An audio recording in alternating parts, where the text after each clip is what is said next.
Bienvenue au pilier psychologique ou mental de notre formation, les 4 piliers de la vitalité.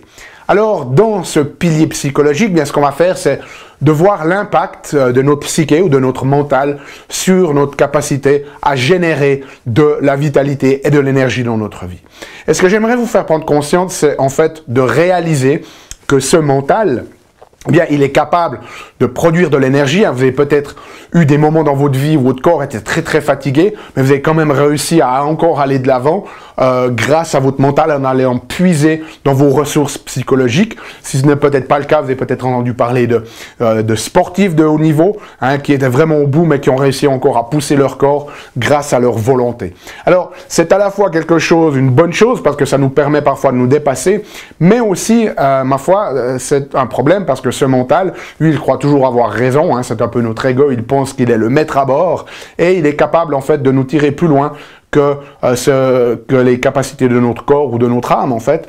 Et parfois, on a tendance à trop écouter notre mental, trop suivre notre mental, et ne pas suffisamment écouter les besoins de notre corps, de nos émotions, de notre âme et de notre esprit. Donc, c'est très intéressant, en fait, de voir à quel point ce mental, lui, c'est un gros consommateur d'énergie et de vitalité. En fait, si on le prend juste d'un point de vue biologique, eh bien, notre cerveau, qui représente juste 2% de notre masse corporelle, lui consomme quasiment 20% de toute l'énergie du corps. Et il y a d'ailleurs des études qui montrent à quel point, en fait, certains états psychologiques sont consommateurs d'énergie. Vous avez peut-être entendu parler de l'électroencéphalogramme, qu'on utilise en médecine pour mesurer les ondes cérébrales. Et vous avez peut-être entendu parler qu'en fait, il y a différents types d'ondes dans notre cerveau. Par exemple, lorsqu'on dort, on n'a pas les mêmes ondes que lorsque l'on est réveillé, mais en état relax, et on n'a pas les mêmes ondes lorsqu'on est sous stress. Alors, je ne vais pas entrer dans les détails de ces différentes ondes, mais il y en a 2 en particulier qui vont nous intéresser. La première, c'est ce qu'on appelle les ondes bêta. Et les ondes bêta, c'est lorsque vous êtes dans un état de concentration profonde, dans un état vigilant. Il y a plusieurs... c'est un spectre, en fait, de ces ondes bêta, et plus vous montez dans le spectre de ces ondes bêta, le plus, en fait, vous êtes dans un état de stress. Et ça a été démontré scientifiquement que c'est extrêmement consommateur pour notre corps. Alors qu'à l'opposé, on a un autre état qu'on appelle l'état alpha. Et là, c'est essentiellement lorsque vous êtes dans un état de détente, de rêvasserie, de relaxation. Donc, une des choses qui va être très importante pour nous, ici, dans ce module, eh bien, c'est notre capacité, en fait, à régulièrement mettre notre corps dans un état de relaxation, dans un état énergétique, si vous voulez, de ces ondes alpha, pour ne pas être tout le temps dans cette hyper-consommation énergétique qui se fait lorsque notre mental est actif ou, pour certains d'entre nous, trop actif. Okay? Vous savez très certainement de quoi je veux parler. L'autre notion que je voulais aborder ici, avant d'arriver dans les choses un petit peu plus pratiques, c'est que si on regarde ces différents niveaux d'énergie, on a parlé au niveau de l'énergie physique, eh bien là, ce qui va déterminer, c'est la quantité d'énergie, on pourrait dire. On a vu au niveau émotionnel que nos émotions aussi, la qualité de nos émotions va être différente et va avoir un impact sur notre énergie. Donc si on regarde, on parle de quantité au niveau physique, on parle de qualité des émotions au niveau émotionnel. Et au niveau mental, en fait, ce qui va déterminer cet aspect d'énergie, c'est notre capacité à focaliser. C'est cette capacité à focaliser, en fait, notre énergie. Et la notion ici, c'est de se dire, voilà, de quoi est constitué, en fait, ce qui se passe dans notre psyché, dans notre tête. Est-ce que vous êtes tout le temps en train de tourner en boucle la même émotion ou la même pensée parce que vous persévérez ou bien vous cogitez tout le temps la même chose, un petit peu comme un vieux disque ici? Ou alors, est-ce que vous avez plein de pensées qui partent dans tous les sens, mais d'aucune qualité? Ou alors, est-ce que vous êtes focalisé peut-être sur 1 ou 2 pensées qui sont positives, constructives, qui vous font aller de l'avant? Donc, la capacité ici qu'on va devoir développer, c'est notre capacité à focaliser notre attention. Ce sur quoi on met notre attention. Et si vous mettez votre attention sur des pensées qui tournent en boucle, de persévération, si vous voulez, ou alors si vous mettez votre focalisation sur des pensées positives, eh bien, ça va avoir un impact complètement différent sur votre capacité à générer de la vitalité, notamment au niveau mental. Donc, gardez bien ici le mot-clé, c'est focalisation. Ce sur quoi on focalise est finalement le type de pensée que l'on a. Et on a meilleur temps d'avoir quelques pensées de très très haute qualité sur lesquelles on se focalise que d'avoir des milliers de pensées à la seconde qui vous font un petit peu comme une déferlante partir dans tous les sens. Ça nous consomme énormément énergétiquement. Et vous aurez très certainement remarqué, eh bien voilà, quand vous allez bien, vous focalisez sur des choses positives et ça, c'est un cercle vertueux où vous vous sentez encore mieux. Si vous allez mal, vous allez focaliser sur ce qui va pas, vous allez vous sentir encore plus fatigué et c'est un cercle vicieux. Donc moi, je vais vous proposer ici 5 stratégies, on n'aura pas le temps de toutes les mettre en place, mais on va en parler de 2 sur ces 5 stratégies qui vont nous permettre de commencer de mieux focaliser notre énergie mentale, si vous voulez, pour favoriser cet état de vitalité. Alors, la première stratégie que je vais vous proposer, c'est justement une stratégie de focalisation. Et l'idée ici, eh bien, c'est de pouvoir se focaliser dans le moment présent, et non pas se focaliser sur ce qui s'est passé dans le passé, les sentiments de culpabilité qu'on pourrait avoir, ou la perception des stress ou des expériences potentiellement traumatisantes que vous percevez avoir eues, ou alors de ne pas se focaliser sur les peurs qu'on peut avoir ou les appréhensions pour le futur, juste d'être dans le moment présent. Et une des problématiques qu'on a, c'est que c'est difficile pour nous de se focaliser sur le moment présent parce qu'on a plein de trucs dans notre tête. C'est un peu comme un ordinateur, hein, vous avez peut-être fait cette expérience-là. Au début, lorsque vous achetez votre nouvel ordinateur, il est extrêmement rapide. Et au fur et à mesure que vous l'utilisez, eh bien, il y a des dossiers un peu partout sur la mémoire, sur le hard drive. Et puis, au bout d'un moment, il commence à devenir lent. Parfois même, il bug. Okay? Et là, qu'est-ce que l'ordinateur fait? Elle vous propose de défragmenter, c'est-à-dire de prendre tous ces espèces de fichiers qui sont partout et puis de les condenser dans un endroit, de les focaliser à un endroit pour que ça laisse plus de place pour le reste. Pas qu'on ait cette espèce de mémoire qui soit, si vous voulez, perclus de zones, de fichiers qui ralentissent sa fonction. Ben, l'idée, c'est un petit peu la même chose ici. On a plein de pensées partout dans notre esprit et ça nous empêche vraiment de nous focaliser. Donc, on va défragmenter le système. Et pour faire ça, l'exercice que je vous propose, c'est de faire un exercice qu'on appelle en anglais le Focus Finder. Et l'idée ici, elle est toute simple. C'est que vous allez prendre une certaine période de temps. Alors, vous pouvez prendre, pour vous bloquer 20 minutes, ou vous bloquer une demi-heure. Moi, ça dépend un petit peu où j'en suis dans ma vie. Il y a des moments où j'ai vraiment besoin de faire une défragmentation, si vous voulez, complète. Donc, à ce moment-là, je vais me prendre 50 minutes, 1 heure peut-être. Et il y a certaines fois, j'ai juste besoin d'avoir un petit peu plus de clarté, de focalisation, et je me prends peut-être 10 minutes. Donc, ce qu'on va faire, c'est que vous allez prendre une période de temps, à vous de choisir avec quoi vous voulez commencer, et puis vous allez prendre quelques feuilles de papier. Et ce que vous allez faire, vous allez vous mettre dans un environnement où on ne va pas vous interrompre, et je vais vous demander de noter sur cette feuille de papier tout ce que vous avez à l'esprit. Okay? Tout ce qui vous passe par la tête, les trucs, les projets que vous avez, le fait que peut-être votre épouse vous a demandé d'aller acheter du lait, les préoccupations que vous pouvez avoir, tout, vous notez tout. Vous notez tout sur ce papier. Parce que très souvent, une des choses qui nous perturbe le plus, c'est toutes ces choses qu'on garde en tête, qu'on essaie de garder en mémoire, comme ça, pour ne pas les oublier, parce qu'on doit les faire. Peut-être des projets qu'on a, peut-être une idée qu'on a eue de création, et on n'a pas envie de la perdre, et on la garde, et ça, c'est extrêmement coûteux pour notre système. Ça nous met en fait dans cet état bêta. Donc, prenez le temps. Vous pouvez le faire maintenant. À la fin des instructions, vous pouvez mettre la vidéo en pause si vous voulez. Mais faites-le à un moment donné. Prenez-vous un moment où vous ne serez pas distrait pour vous, pour tout noter. Ensuite, dans cet exercice, eh bien, vous pouvez faire 2 choses. Vous pouvez aller plus loin une fois que vous avez fait cet exercice-là. La première, le simple fait d'aller mettre tout ça sur papier, ça va déjà faire de la place, si vous voulez, au niveau mental. Ensuite, si vous voulez aller un petit peu plus loin, ce que vous pouvez faire, eh bien, c'est catégoriser toute cette liste de choses. Et puis, vous pouvez là le catégoriser dans 3 catégories. Les choses qui sont vraiment très, très importantes. Okay? Et là, vous mettez la priorité sur ces choses-là et vous consciemment faites le choix de mettre les autres choses de côté. Deuxième chose, c'est de voir s'il y a des choses que vous pouvez déléguer. C'est-à-dire que peut-être certaines choses, vous pouvez les demander que ce soit d'autres personnes qui les fassent.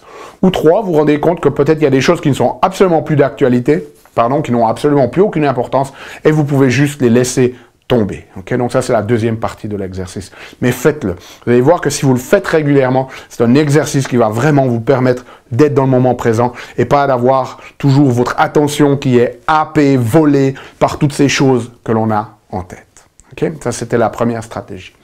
Deuxième stratégie que je vous propose de faire, c'est d'apprendre à relaxer votre corps. Ça, c'est très, très important. Relaxer votre corps. Parce que c'est essentiel que votre corps soit relax pour pouvoir mettre votre esprit dans cet état alpha. Okay? Alors, j'ai pas le temps de vous montrer différents exercices de respiration. Vous pouvez aller sur ma chaîne YouTube. Si vous mettez Yannick Poli, respiration abdominale ou relaxation musculaire progressive, je vous montre différentes manières de vous relaxer. Si vous voulez vraiment approfondir les choses, il y a notre cours, même pas mal, où on vous enseigne plusieurs techniques de relaxation à l'intérieur. C'est important que vous ayez des techniques que vous puissiez faire vous-même, mais c'est important aussi d'aller régulièrement chez quelqu'un qui vous aide à vous relaxer. Allez chez votre chiro, vous faire ajuster, venez faire une séance de network, allez chez votre masseur ou chez votre ostéo pour que ça aide à relaxer votre corps. Très, très important.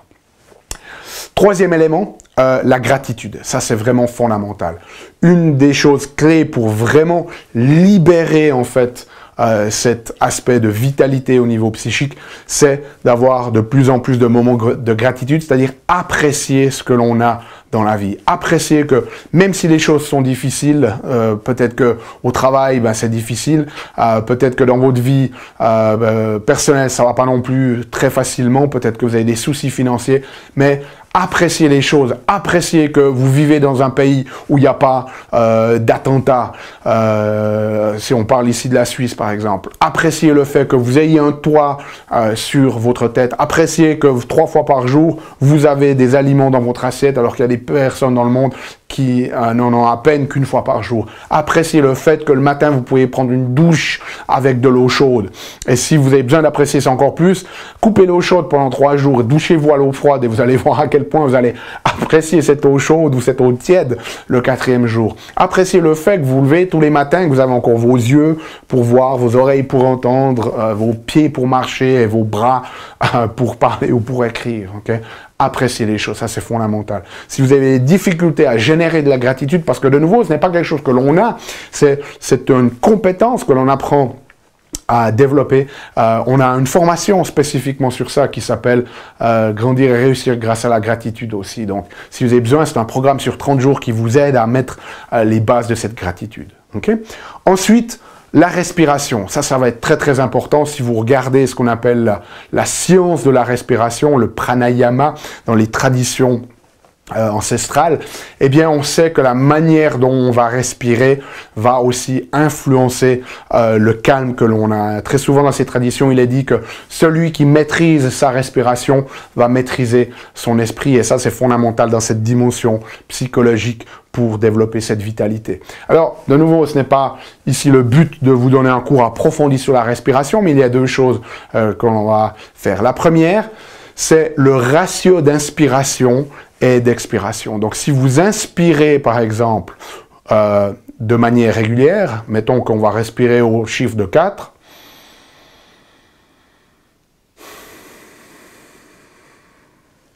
si vous respirez la même longueur que vous expirez, eh bien, votre système nerveux, lui, va être en équilibre au niveau du système nerveux qu'on appelle neurovégétatif. On a une partie sympathique qui active notre physiologie, une partie parasympathique qui le calme.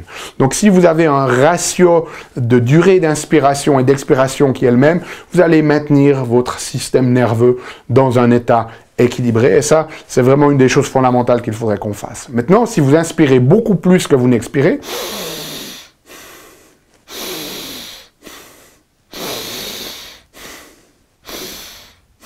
là, vous allez activer votre sympathique. Si vous le faites, hein, donc vous inspirez beaucoup et vous expirez très peu, mettons 2 fois plus d'inspiration que d'expiration, là, vous allez activer votre physiologie, vous allez activer votre sympathique. Et ça va aussi activer un petit peu ces ondes bêta. Alors, ça peut vous donner l'impression de vous réénergétiser, oui, mais c'est une réénergétisation plutôt active. C'est pas quelque chose qui calme le corps, c'est quand même demandeur énergétiquement. À l'inverse, si vous expirez plus que vous n'inspirez, donc ça serait par exemple comme ça, 2 fois plus à l'expiration, ça serait...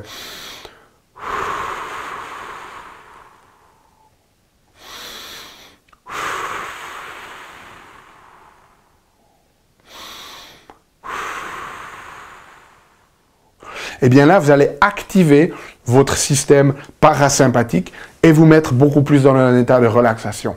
Donc, lorsque vous avez besoin, que vous vous sentez un peu excité comme ça par le stress, eh bien, apprenez à varier ce ratio. Vous pouvez faire soit un ratio égal qui va déjà vous détendre, ou si vous avez besoin de vous détendre encore plus, d'activer encore plus ce système parasympathique, eh bien, c'est d'expirer plus longtemps que vous n'inspirez. Faites-le simplement, vous verrez la différence entre le fait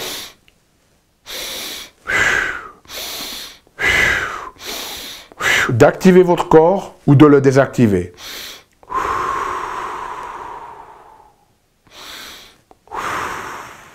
Okay? Faites-le, faites l'expérience de cette différence. Et puis dans les sciences de la respiration, bien aussi l'inspiration par les narines va varier. Il est dit que lorsque l'on respire principalement par la narine droite,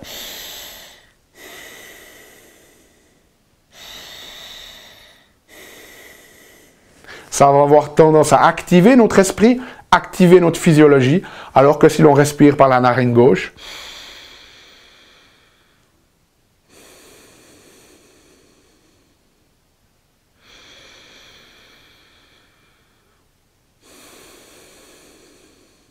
ça va avoir l'effet inverse. Alors ça, c'est peut-être un petit peu plus difficile à distinguer pour certains d'entre vous que l'exercice précédent que je vous ai montré, mais les principes sont vrais et si vous travaillez, vous allez voir effectivement que de respirer plus par cette narine gauche, ça va aider à calmer le système. Donc là, vous pouvez même ensuite combiner les choses. Si vous avez vraiment besoin de vous relaxer, eh bien vous pouvez respirer par cette narine gauche en respirant un tout petit peu et avec une expiration beaucoup plus lente.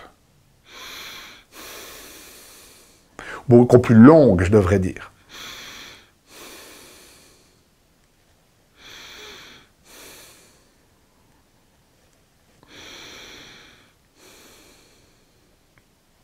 Ok? Donc voici juste quelques principes de base que vous pouvez utiliser dans la vie de tous les jours. Et puis, cinquième stratégie que j'aimerais vous proposer pour vraiment mettre votre psychologie dans un état qui va favoriser en fait notre vitalité, eh bien c'est d'entrer le plus en plus souvent dans ce qu'on appelle un état de flow en anglais ou un état d'expérience optimale.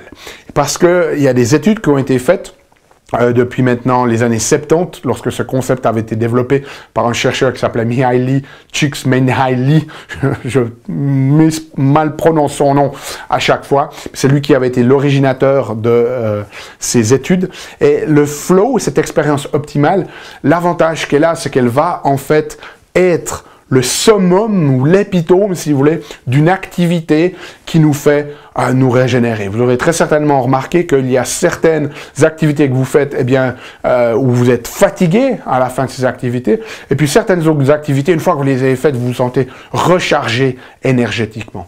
Alors, peu importe ce que c'est, cette activité, ça peut être le fait de créer de la poésie, ça peut être le fait d'être en train de jouer au tennis, ça peut être le fait d'essayer de résoudre un problème d'ingénierie, eh bien, si vous arrivez à entrer dans le flow, ça va vraiment aider à vous faire entrer dans cet état alpha et de bénéficier du statut, si vous voulez, de ce statut-là pour recharger vos batteries. Alors, ce qu'on va faire, c'est deux choses. Un, c'est de vous faire identifier cet état de flow, c'est-à-dire quelles sont les activités qui vous mettent dans cet état-là. Et puis la deuxième des choses, une fois que vous aurez identifié ça, eh bien, c'est d'essayer de reproduire le plus souvent possible dans votre vie cet état-là. Si par exemple, vous prenez le temps d'écrire de la poésie et que c'est ça qui vous régénère, ou que vous allez danser et que ça vous régénère, ou que vous allez marcher dans la forêt et que c'est ça qui vous régénère, et puis que vous le faites une fois par mois, ben essayez de le faire 2 fois par mois, ou essayez de le faire 1 fois par semaine maintenant. Et une fois que vous aurez installé ça, essayez ensuite de le faire peut-être 1 fois par jour. Okay? Donc, pour pouvoir identifier cet état de flow, eh bien, il faudrait qu'on connaisse les caractéristiques. Okay? Donc, cet état de flow, il a 9 caractéristiques. La première, c'est qu'il y a un équilibre, si vous voulez, entre compétences et défis. Donc on est tous capables de faire certaines choses qui sont faciles pour nous, et puis certaines choses qui sont difficiles. Alors prenons peut-être le fait de parler en public. Mettons que je me sens à l'aise de parler devant 100 personnes. Okay? Alors pour certaines personnes, vous allez dire, waouh, 100 personnes, moi ça serait juste ingérable. Mais mettons que je suis à l'aise de parler devant 100 personnes. Pour pouvoir entrer dans cet état de flow, il va falloir que j'ai un équilibre entre mes compétences et mon défi, et peut-être que le défi soit même un petit peu plus que mes compétences pour me faire grandir. Mais si j'ai que 10 personnes dans la salle, eh bien, finalement, j'ai très peu de défis pour mes compétences, donc je vais un peu m'ennuyer. Et je ne vais pas pouvoir entrer dans cet état de flow. Maintenant, si je me retrouve devant une salle de 10 000 personnes, alors là, le défi, il est bien au-dessus de mes compétences et je risque de perdre mes moyens.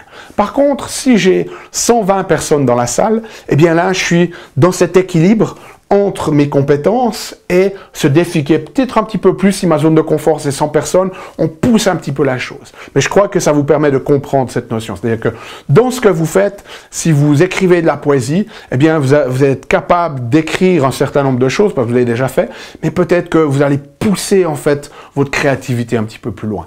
Si en tennis vous pratiquez toujours un coup droit et que vous êtes avec un coach, peut-être que vous lui demandez, au lieu de vous mettre toujours la balle comme il l'a fait pour bien vous entraîner, peut-être qu'il l'envoie un petit peu plus rapidement ou avec peut-être qu'elle soit travaillée pour qu'elle ait un effet un petit peu plus difficile, ou peut-être qu'il la mette un petit peu plus de côté et que vous deviez aller chercher un petit peu plus loin. Okay? Donc il y a cette notion, il ne faut pas que le défi soit trop grand dans ce que vous faites par rapport à vos compétences, et il ne faut pas que vos compétences soient trop grandes par rapport au défi. Donc on a cet équilibre avec une petite tendance de, voilà, un tout petit peu plus de défi pour nous rechercher. Okay? Ensuite, la deuxième caractéristique de cet état de flow, c'est que vous êtes vraiment dans un état de concentration intense. En fait, on pourrait même appeler ça une immersion.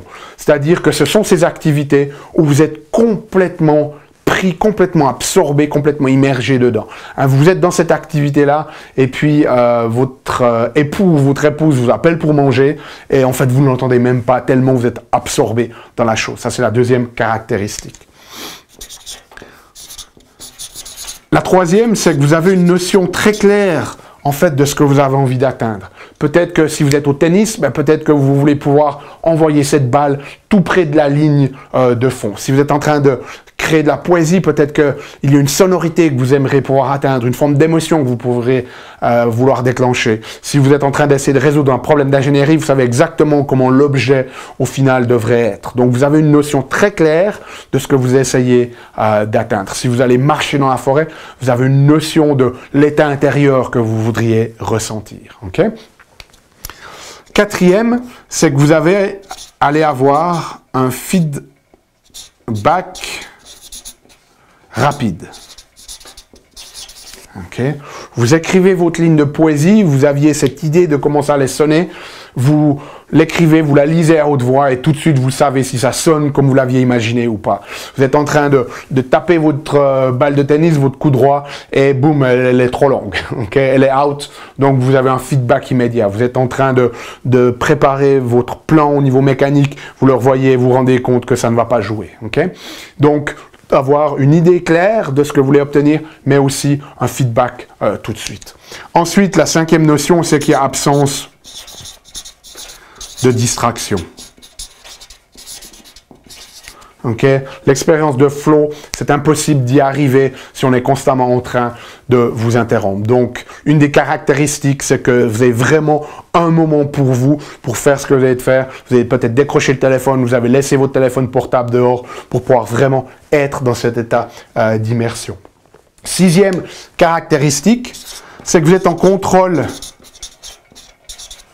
de votre expérience.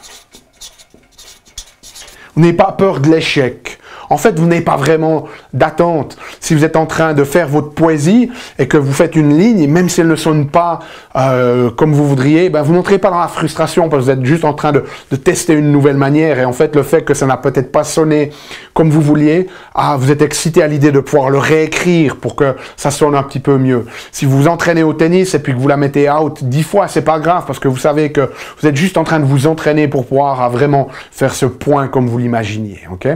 Donc, il y a quelque chose où vous êtes finalement dans le flux de ce que vous faites et vous avez le contrôle parce qu'il n'y a pas vraiment un besoin, si vous voulez, de réussite, donc pas de peur de l'échec. Le 7e élément, c'est qu'il y a une disparition de l'ego, disparition de l'ego. Et ça, c'est très certainement une des caractéristiques très très importantes de ce flow, dans cette notion de nous mettre dans cet état alpha, c'est que vous ne pensez plus à vous. Vous êtes vraiment, vous faites un avec l'activité. C'est plus vraiment vous qui écrivez de la poésie. Hein, vous êtes l'écriture de la poésie. C'est plus vraiment vous qui jouez au tennis. Vous êtes le mouvement, vous êtes la raquette, vous êtes le point. Okay? Vous marchez dans la forêt, vous n'êtes plus vraiment vous en train de marcher. Vous êtes la nature autour de vous. Donc il y a cette notion de perte de cette notion de soi-même. Très souvent, ces expériences de flow, elles viennent d'activités où on contribue aux autres, où on est dans la créativité de contribution. 8e élément, c'est une altération du temps et de l'espace. Si vous êtes vraiment dans une activité de flow, vous oubliez le temps que vous êtes. Vous avez l'impression d'avoir été là 1 heure et en fait vous avez passé 6 heures dans le truc. Ou vous êtes tellement dedans que vous ne savez plus où vous êtes. Je suis sur mon poste de travail ou je suis à la maison. Donc on a une altération, si vous voulez, de la notion du temps et de la notion de l'espace. Et 9e élément, c'est ce qu'on appelle une expérience autotélique. Alors, qu'est-ce que ça veut dire autotélique? Eh bien, ça veut dire qu'en fait, le plaisir, il ne vient pas du résultat. Le plaisir, il vient de l'expérience elle-même. Donc, vous n'avez pas besoin finalement, même si vous essayez d'atteindre cette sonorité ou cette émotion dans l'écriture de votre poésie, vous n'avez pas besoin d'y arriver. Le simple fait d'être là à écrire de la poésie vous satisfait. Vous n'avez finalement pas besoin d'arriver à faire ce point en tennis que vous aimeriez faire. Le simple fait de vous entraîner à jouer au tennis, c'est suffisant en soi. Donc, autotélique veut dire que l'expérience elle-même, elle est autosuffisante. Elle est suffisante en elle-même. On n'a pas d'attente de résultat. Donc, voilà les 9 caractéristiques. Utilisez-la, revoyez cette partie s'il y a besoin, mais utilisez-la pour vous donner une carte un petit peu qui va vous permettre d'identifier quelle est l'activité ou les activités qui vous font entrer dans cet état de flow, qui ont ces 9 caractéristiques. Et une fois que vous avez identifié ces activités, eh bien, mettez-les de plus en plus régulièrement dans votre agenda.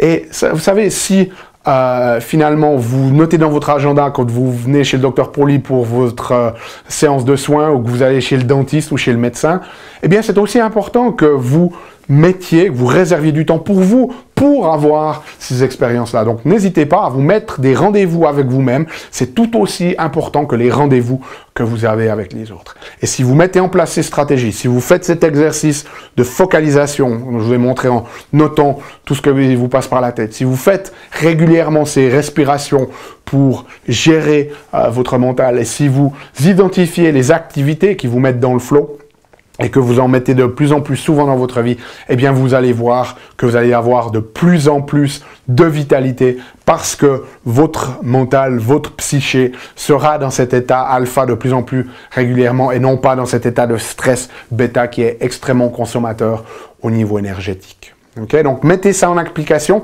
et puis nous, on se voit bientôt pour la dimension du pilier spirituel.